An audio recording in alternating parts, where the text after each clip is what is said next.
सरस्वती जी और उनकी बहू रश्मि के बीच एक दिन बहस छिड़ जाती है। आखिर किसका काम ज्यादा आसान है, बहू का या सास का? माँ जी, सास को काम ही क्या है, आपके सारे काम उंगलियों पे तो हो जाते हैं। कुछ भी। हाँ, हिसाब तो उंगलियों पे ही हो जाता है ना। अरे बेटा, ऐसा सिर्फ अभी लगता है, जो मुझे करना पड़ता है ना वो तुझे करना पड़े तो समझ आएगा कि असली काम का पहाड़ कैसा होता है। ठेले बराबर वजन भी नहीं है आपके काम में, और बात पहाड़ों के वजन की कर रही हैं आप। तू ऐसा करती ही क्या है घर में बेटा, ये तो बता मुझे। मैं थोड़ी ना कुछ करती हूँ, सब जादू से हो रहा है इस घर में। अरे एक दिन मेरा काम करोगी तो समझ आएगा। Okay okay, shut up. कल से मैं घर के काम करूंगी और तू मेरी जगह हर चीज का हिसाब रखना, ठीक है? ठीक है, ये भी कर लेते हैं। ये सास बहू की डील के बारे में रश्मि के पति अमन को नहीं पता था और न ही अमन के पिताजी सुरेश जी को। पर गेहूं के साथ साथ जैसे घुन भी पिस जाता है, ये दोनों भी पीसने वाले थे।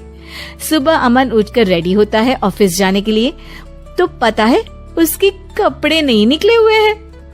अरे रश्मि, तुमने मेरे कपड़े नहीं निकाले? अपनी माँ से पूछो ना, उन्हीं का काम है ये। अमन अपनी माँ के पास जाता है। अब मेरे कपड़े आज आप देने वाले हो क्या माँ? हाँ, देना तो मुझे ही चाहिए, पर तेरी बहू ने कपड़े धोने ही नहीं डाले, तो कोई भी धुला हुआ कपड़ा नहीं है बेटा। हैं?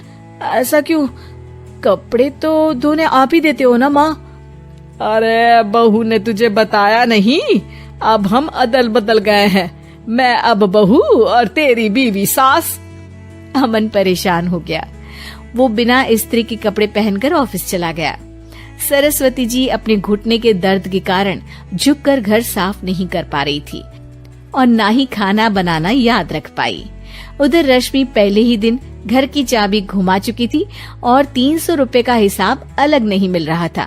पर दोनों का ही घमंड कैलाश पर्वत से भी बड़ा था और दोनों ही खेमे एक दूसरे की बात मानने को बिल्कुल तैयार नहीं थे।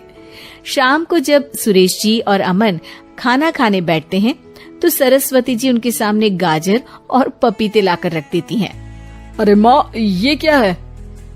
ख्याली पुलाव के साथ सलाद। माँ जी खाना बनाना भूल गई लगता है। अरे एक एक चमन्नी का हिसाब है मेरे पास, खाना बनाना कैसे भूल जाऊंगी? ये तो मैंने पढ़ा था कि फल फ्रूट खाने से सेहत अच्छी रहती है, इसीलिए ये ले, एक फल खा ले। रात को सुरेश जी और अमन अपनी मीटिंग बिठाते हैं अकेले में। बाबूजी, इनकी लड़ाई के कारण ना हमें ठीक से खाना मिल रहा है, उल्टा घर के सारे काम रुक गए हैं। हाँ बेटा, 2 भैंसों की लड़ाई में बेचारे खेत के पौधों का भी नुकसान हो रहा है। पर पापा, क्या बताऊं आपको, मैंने माँ को इस महीने की 2 तारीख को बिजली के बिल के पैसे दिए थे। आज बिल भरने के लिए मांगने गया तो पता चला कि रश्मि उन पैसों से गैस सिलेंडर ले आई। अच्छा, तो सिलेंडर के पैसों का क्या हुआ? अब सिलेंडर के तो कोई पैसे नहीं थे बाबूजी, हमारे घर पर गैस की पाइपलाइन लगी है ना। बेटा, इन दोनों का कुछ करना पड़ेगा, नहीं तो अपने घमंड के चक्कर में पूरा घर बर्बाद कर डालेंगे ये दोनों। अमन और सुरेश जी काफी सोच विचार के बाद एक निष्कर्ष पर पहुंचते हैं।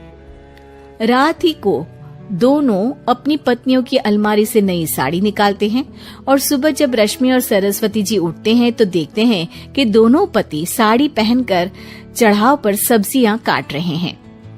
अरे ये सब क्या हो रहा है? क्या हो रहा है मतलब? आप दोनों अदल बदल हो सकते हो तो हम क्यों नहीं? अरे क्या मतलब?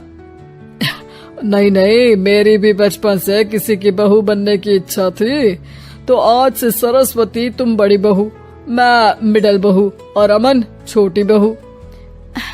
अरे लेकिन सब घर पर बैठ जाएंगे तो कमाएगा कौन? ये घर कैसे चलेगा? अब वो तो भैया या बाकी लोग जाने, अब हमने भी अदल बदल कर ही लिया है तो कुछ नहीं हो सकता। रश्मि और सरस्वती जी को समझ में आ जाता है कि उन दोनों की आपस की डील की वजह से इन दोनों को बहुत तकलीफ हो रही है और उनके ईगो ने दूसरों को कितनी यातनाएं दी है। असल में माँ जी आप सही थी, सास बनना बहुत मुश्किल है। अरे हाँ बेटा, और तू भी, मुझसे तो नहीं हो पाया सब घर के काम, वापस बदल ले क्या? हाँ हाँ बिल्कुल माँ जी, और अब आप दोनों भी बदल लीजिए, कोई आ गया तो आप दोनों को देखकर क्या सोचेगा। अच्छा है, आप दोनों के समझ में ये बात तो आई, मैं फटाक से कपड़े बदल लेता हूँ। अरे रुक जा बेटा, एक फोटो ले लेती हूँ तेरी, मेरी बेटी होती तो तेरे जैसी ही दिखती साड़ी में।